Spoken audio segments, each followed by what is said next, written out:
cho nhỉ mà ta lấy nó ta là cho chứ mà hai cho một tháng rồi bán con Không, đấy đó. ai mệt lắm đấy Khá đó. miên khát này tốt miên hỏi thì dương trăm đây Dài tới lừa phốt của ba anh. ôm chớ rồi bạn nó tinh tinh khai nào ấy anh phân băng này lò mày Đi kho đó, đi kho đó.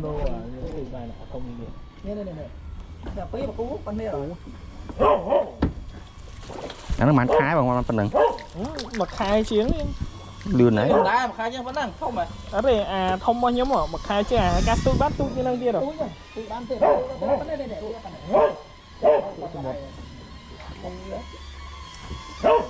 cái thà thấy chấm nó khăn nhà thấy suy ban vì bố khăn bà này là bây giờ thâu chẳng hay trong cái thâu là cái ở nắng sao nơi handmade nhưng mà cái nó có con cày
nuôi thương luôn ai nhỉ? thương anh và thấy bắt sạn rồi chơi rồi chơi và thì tại thương lại tiết yến vừa lên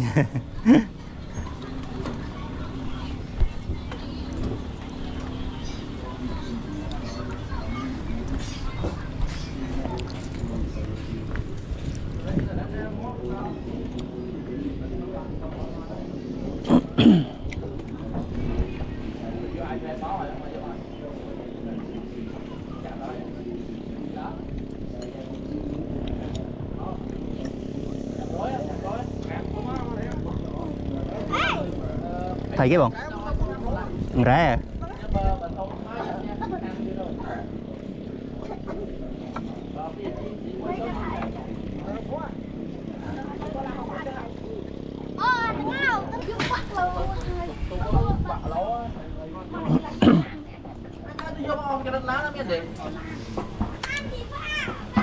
Trời, mẹ thông mới đến.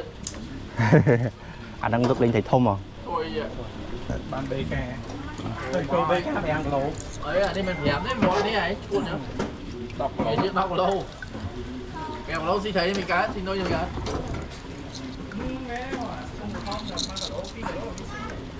rẻ hay ta cái ọt cắt nuôi tôi thông mà nó ta lại cắt nỗi đại vì láng ấy bây giờ đang khăn chưa cười chứ mà bán ở đôi tuần la đôi ti người muốn mọi bán đó từ bên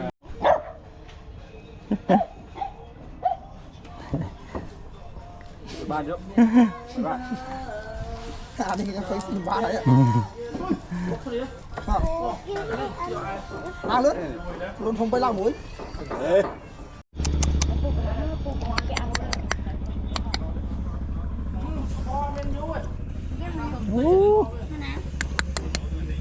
clear này nè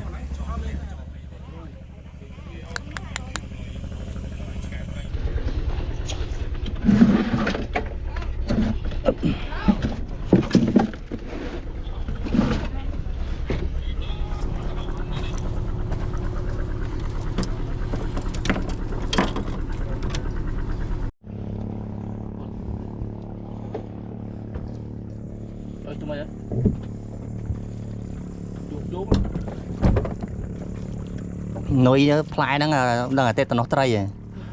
Châu ngon chưa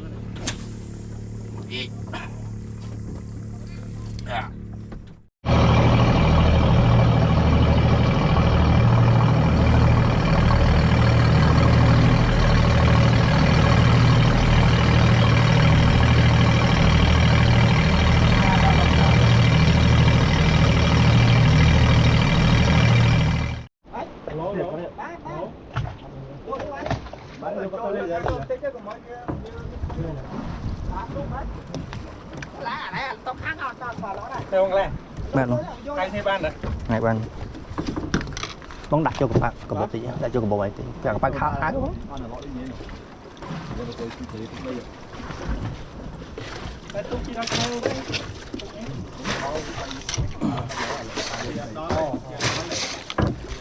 ní bên đây ai tí cầm đi tới ai tụi bàn này bông nhà đi bông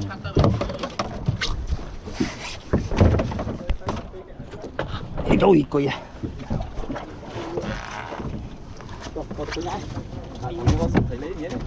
nó nói trong là bắt thấy lấy tôi cô lại này là bị chun smart là thằng cắm bán mạng lỗ rồi ba tí thằng cắm bán mạng lỗ đừng ấy vâng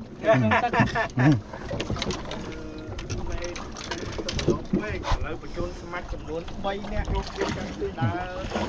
nơi tam cô tam kia với trời tôi đã bong làng đây tôi có tin tụt chỗ tiền bỏ chỗ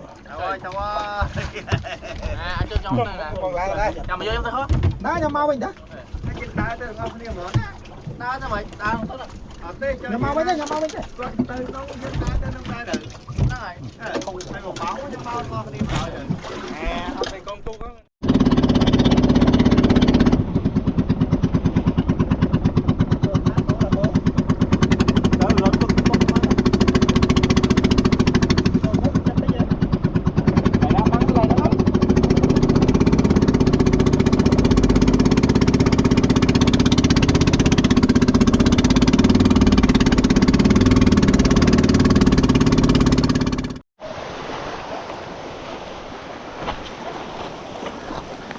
tật đang rô miếng ăn cưới vậy tật đang rô miếng ăn cưới vậy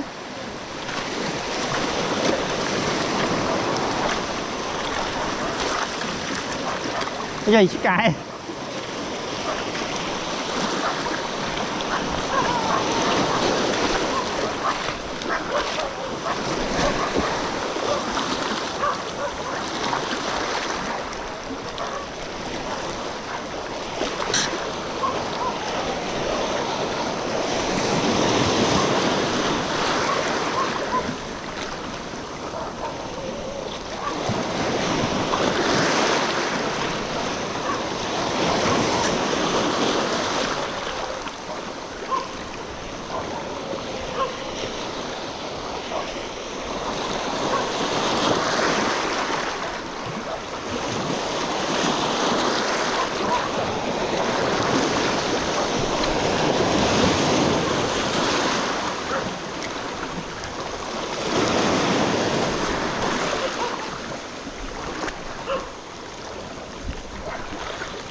mặt lại chỗ lắm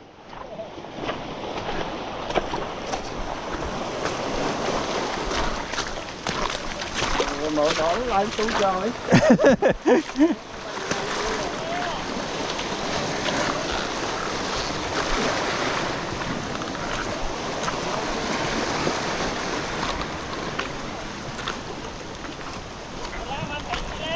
chôm lôi vậy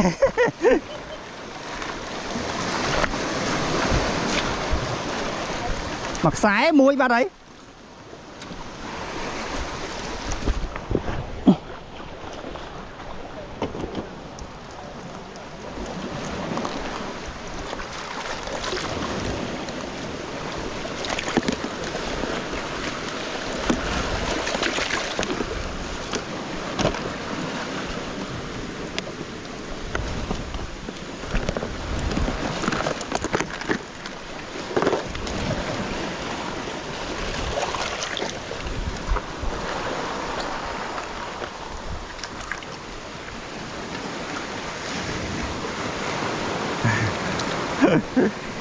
Em á.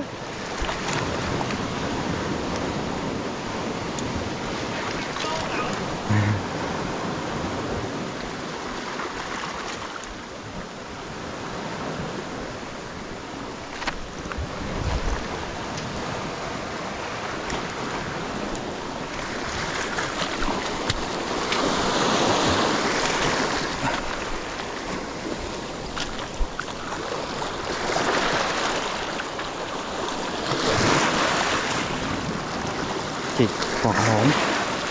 mười trời mười tật lọ vậy đó.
Hả?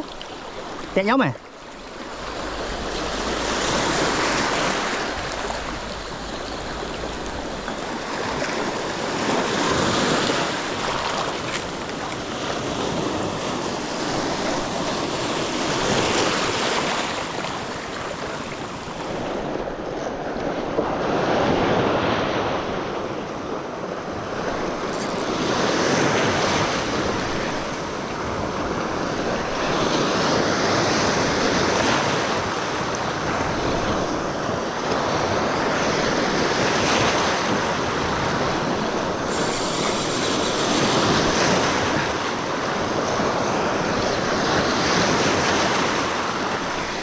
Chỗ trái ấy. Chỗ lên nè bằng chỗ bằng kia nhỉ.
Toàn khơi mong đang thấy ai không?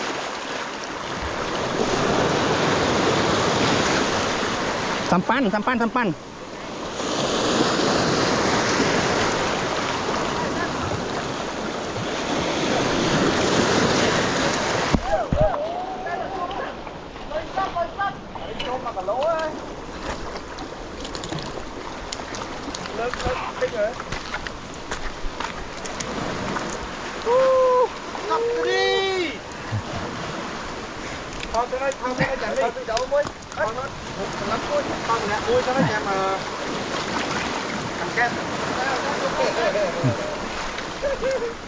Roti bán mối đây ta?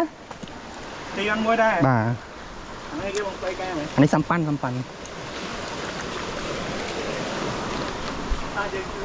Mới xong thon thôi mà. Khăn xài chó bây giờ lọt thử, thật đáy á. chặt tay chít cầm ao khai nó chết luôn thì ăn cái lọt thì chọc luôn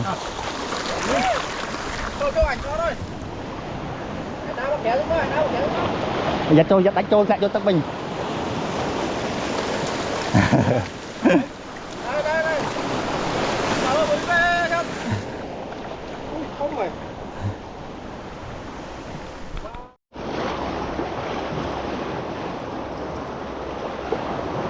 người chơi copper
mà khăm ở thời núi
thấy lang kham copper kham mặt thử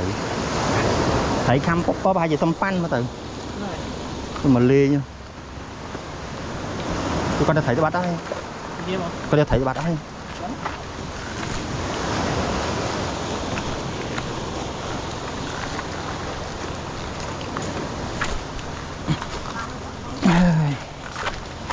bàn đẹp môi cái protein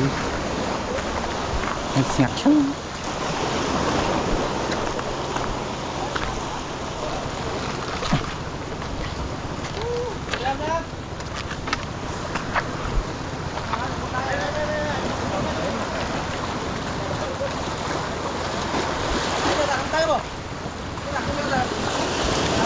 các bạn đi cá đây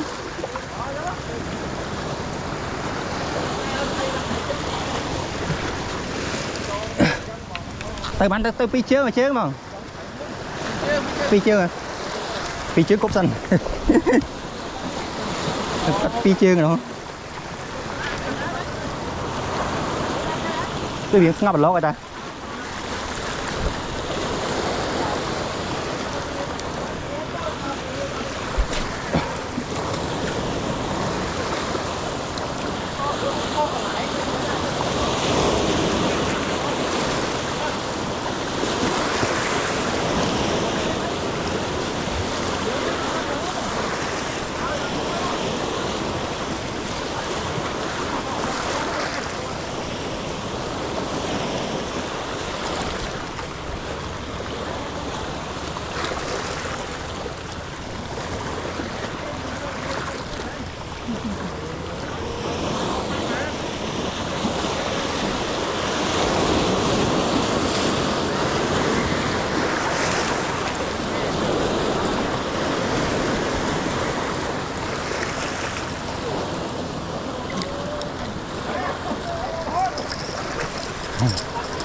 នេះធំទុកចង់តែខ្យល់ con kia túc cho nó sao rồi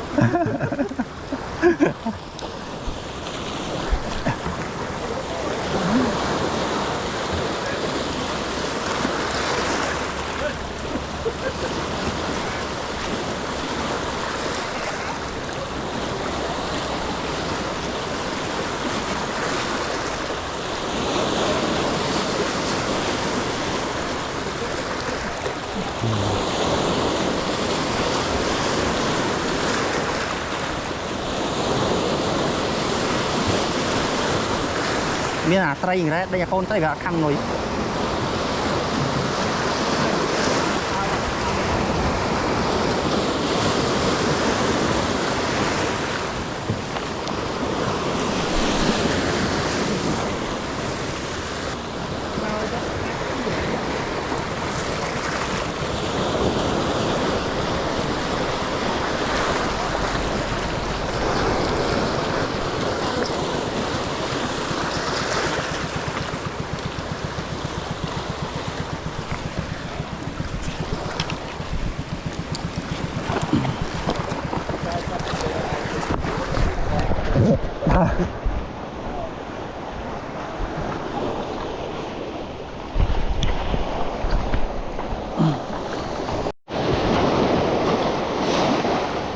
lột đó là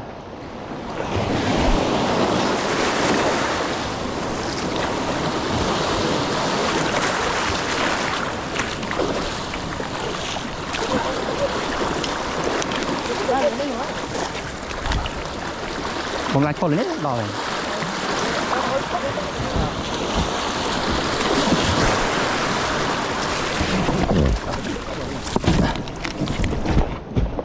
ô phòng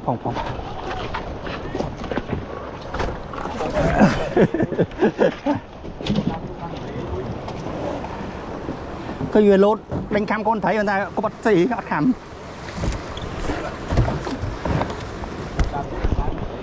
đánh con thấy prao mục nó bắt khăm rồi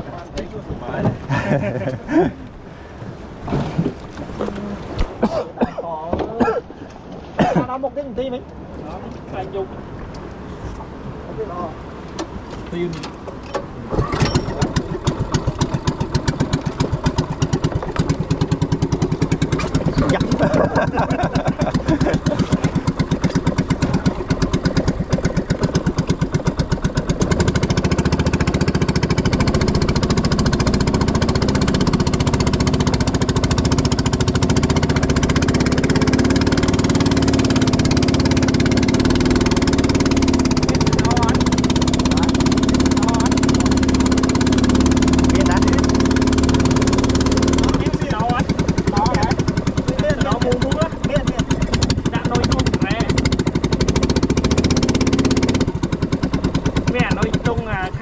xong cho ai mà ủa lên đó em này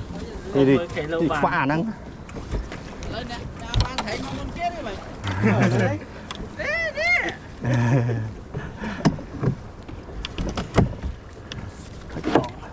thôi cho chụp thì nhưng tôi lấy thay cho tất cả hãy thun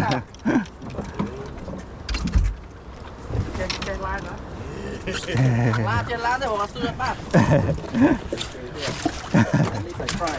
đây ở trái xuống ông giòn nôi muôi rồi can cây trống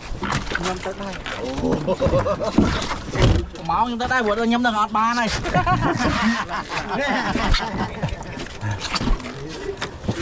Cùng mà thấy cái nôi cái cạnh gì nè nãy vô đò là rụp riêng này đơn trai á này là thư này thì một mấy lần đua lên hoạt đua đấy lúc này kia nó tật quay tật lốp bốc đen lại này có ăn tôi đâu đây là khi nó ăn lên trên đi khách một rồi chắp tiền vô ôi này là lỗ quái à đây có ba xúc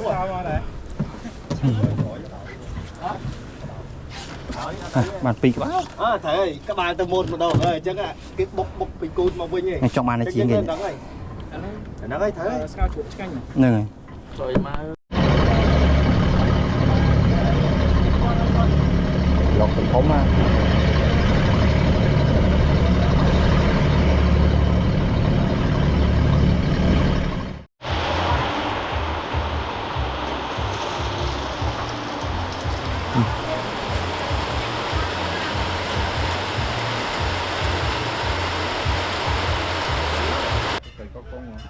ô chặt chạm về trôi món trâu món cứ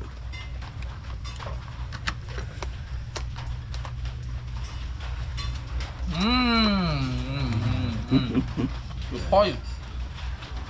em full sponsor bro tomorrow we win smackdown trời thôi người ta hỏi chứ nào chưa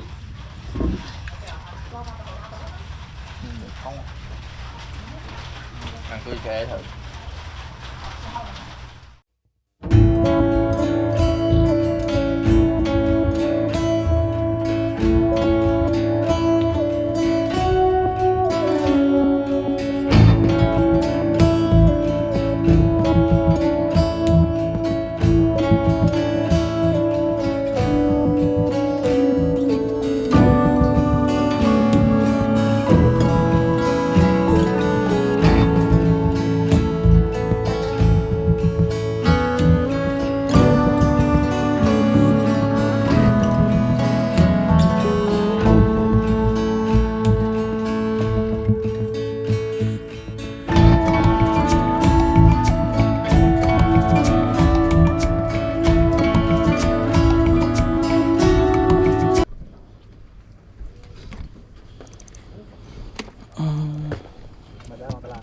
đây chạy xuống rồi bao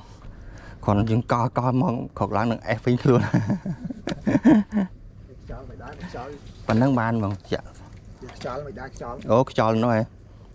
thầm mong vì năng đầm mong đóp cho thầm mùi bờ này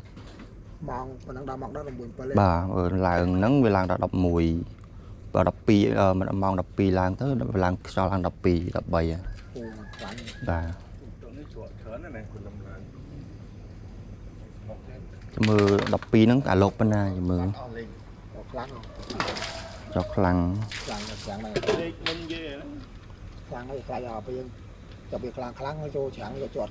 bà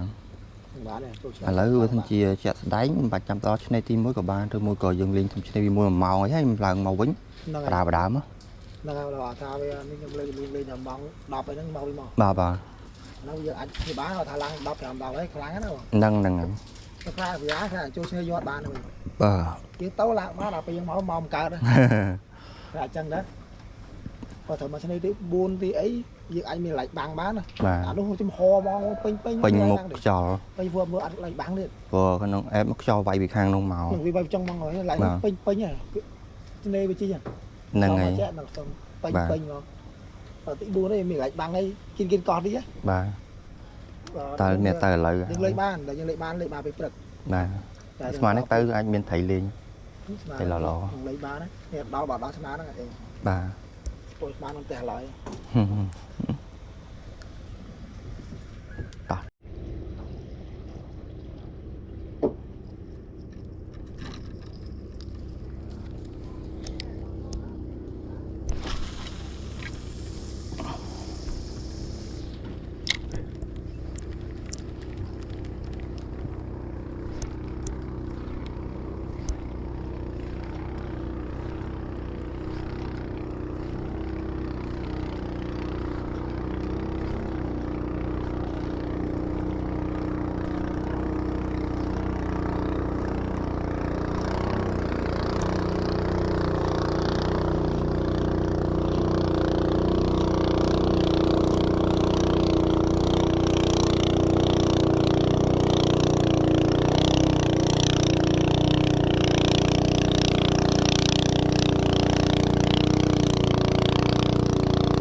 nơi bữa trước thì hiện kia ở đây bỏ thôi nè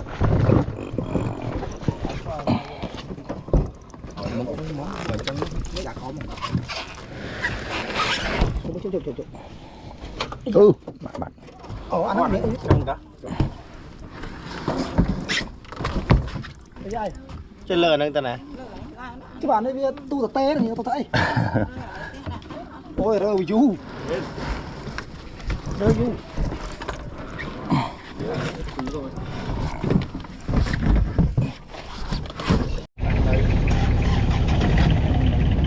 Dạ đó, bột.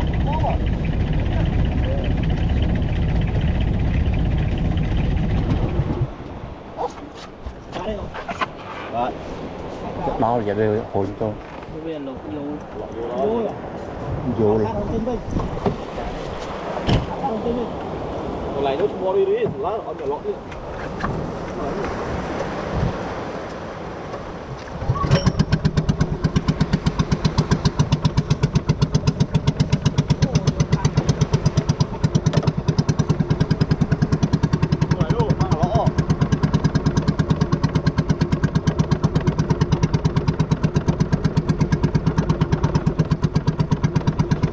Lấy đi mua chùm ria cho anh tuổi lan này.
Mày chưa đó nó bắt đấy nè.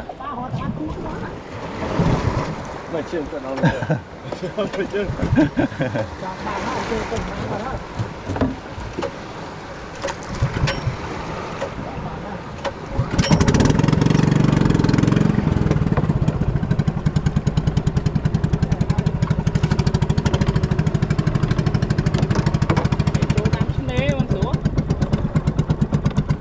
Lấy mấy bông này trôi trong này mình. đây là lấy nước băng ra trôi cả đâu.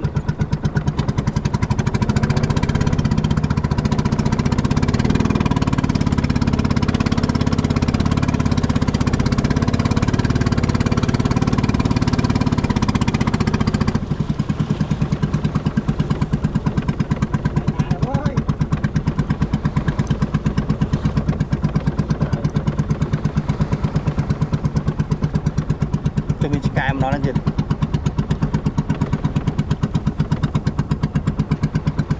Thế thì nó không sửa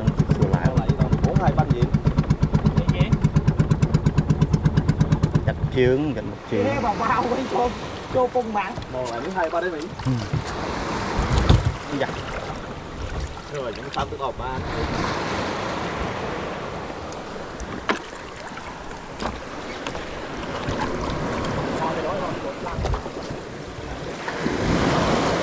đi lỡ luôn Lỡ rồi. mình nguyên ấy Thả đấy đi chưa sát đây.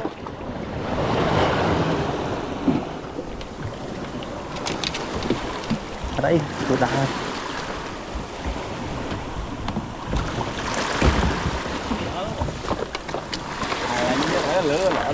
lỡ tích tích bằng nòng là bạn. ở đây đấy đó Đấy sát là đi fly mình fly tích tích.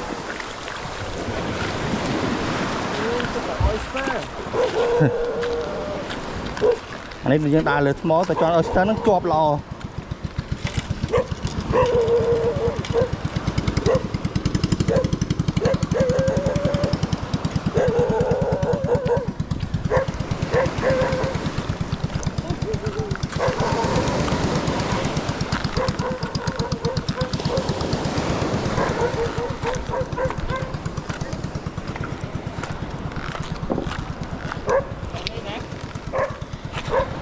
Linh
Ôi lột thành phóng à.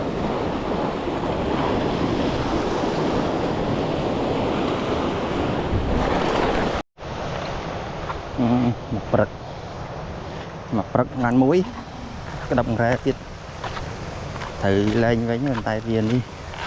thì lấy fly cho đó cả lại đấy miền ta do đó tôi lên mình có về lên chú đây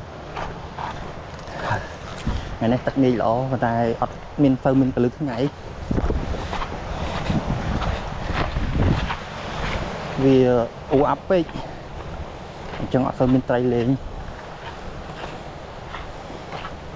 chỉ mơ thì tiết đó cho này bên môi miền ắt miền tây lên ắt ở vậy chẳng bán cứ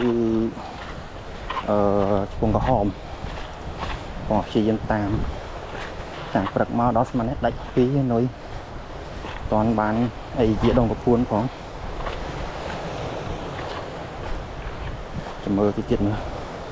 miền tây prai pro chẳng học để tam coi tiết và hồ chiêm tây sang cùng ao viên ngồi chả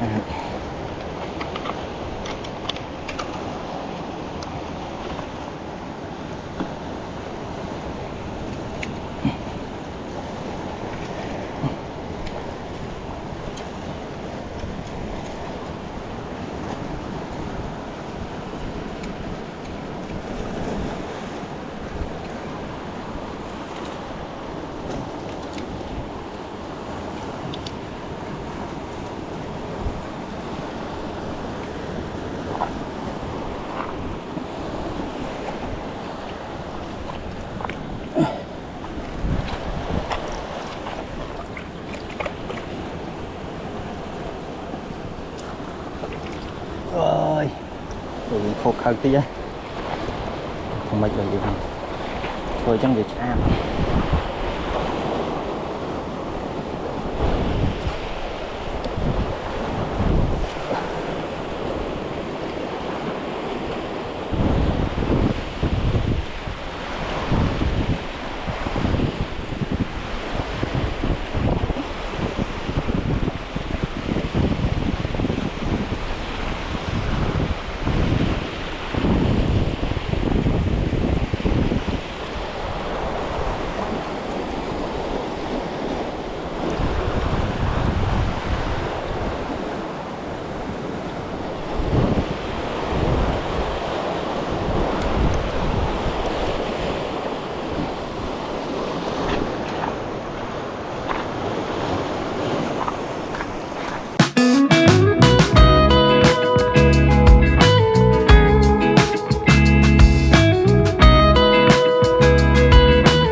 nước nóng miên sửa vào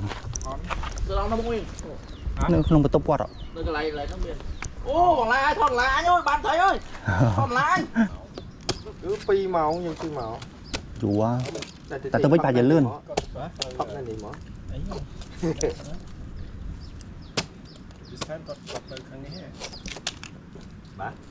từ với nhỉ từ với tam nè tam khòi tam khòi vú nè ở đây anh Nhật ở đây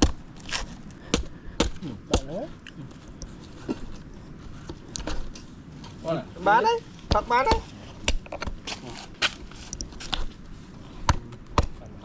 ơi da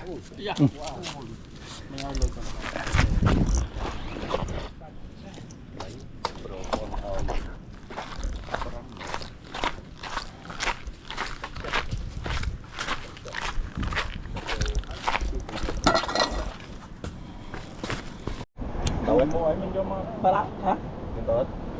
thế bài tao bán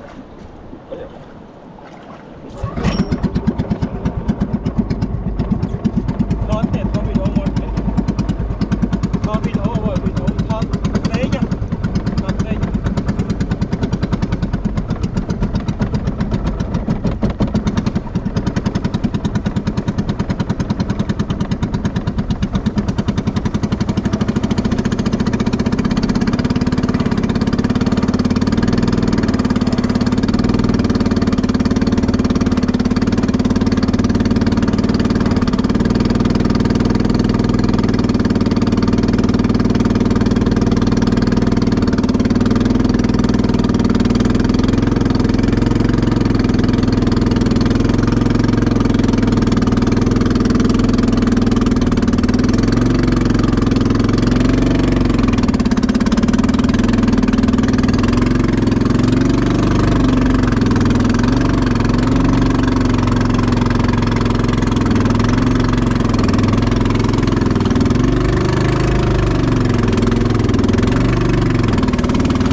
quay khó mong quay khó quay giặt lột giặt cho play bao việt play tôi vậy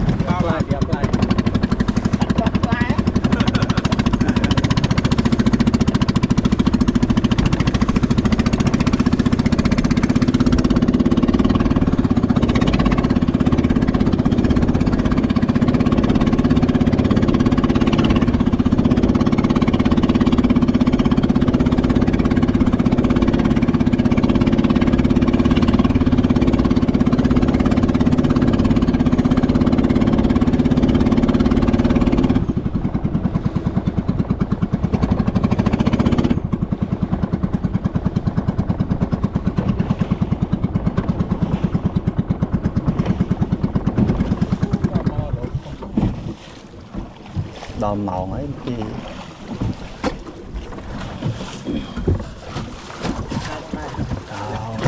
không chặt tiếp đây, mong chặt tiếp đây.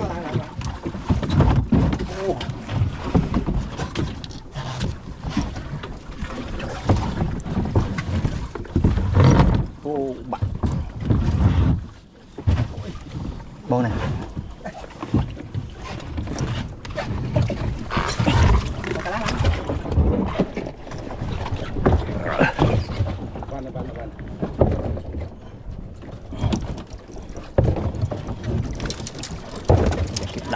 đầy Thôi đi.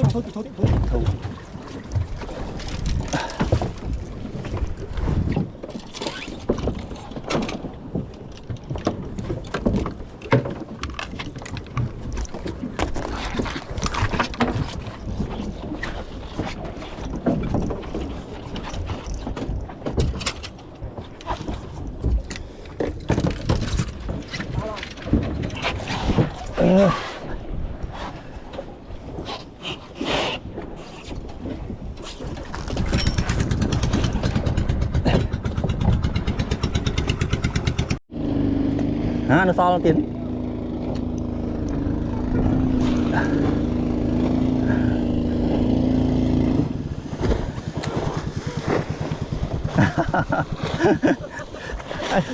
đôi ạc đâu vịt ô nơi sọc kêu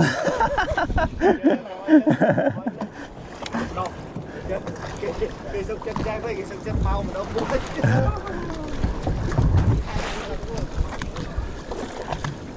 có lá ô tiếng thôi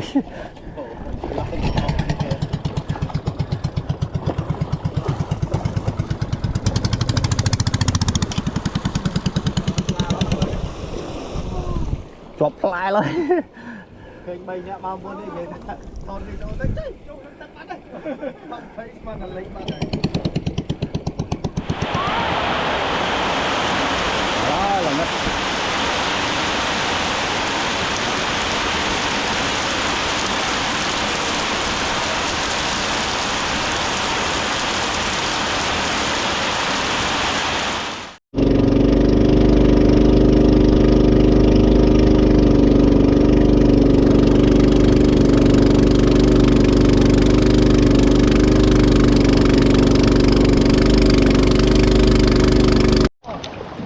tục tính máu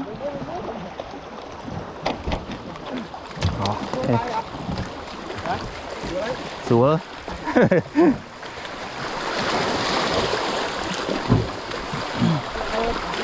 xài lá lên mau tục tí chứ món này là mình slide việc sao mình slide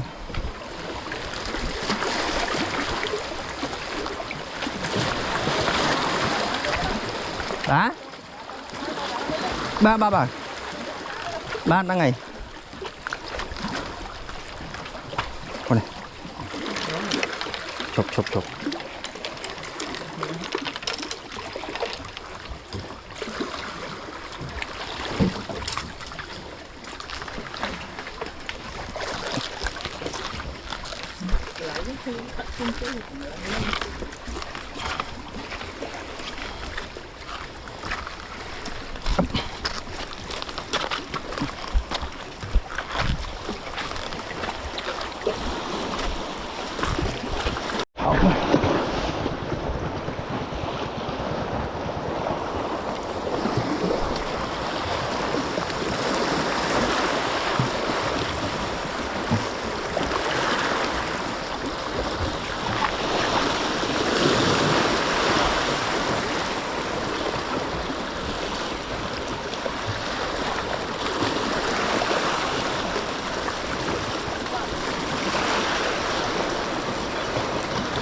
thử đây.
Cục xài on.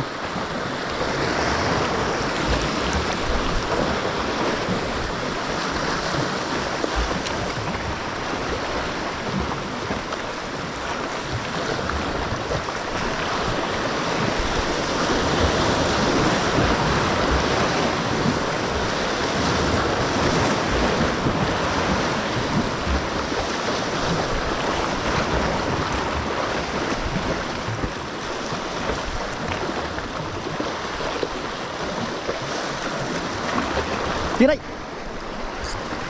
Bạch mắt. Ui. Mua tắc tiên rốt mà prái bánh xài thấy ghê bánh.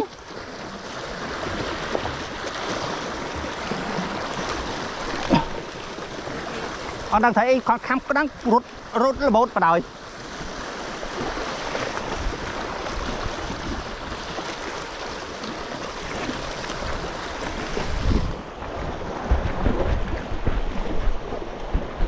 Chào ơi.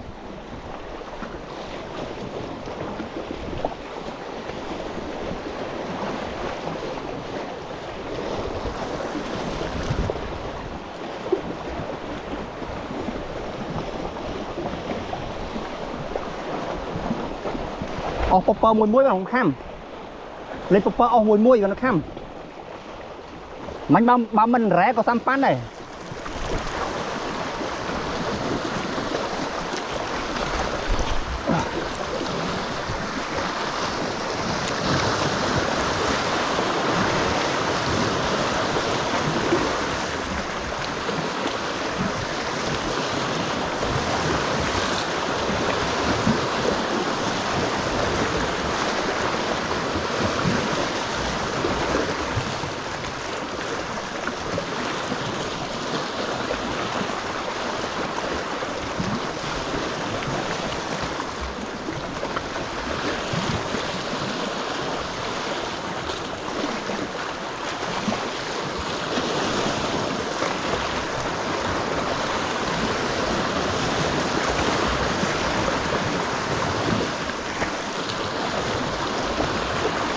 Thì chở nó khăm nó múc nâng.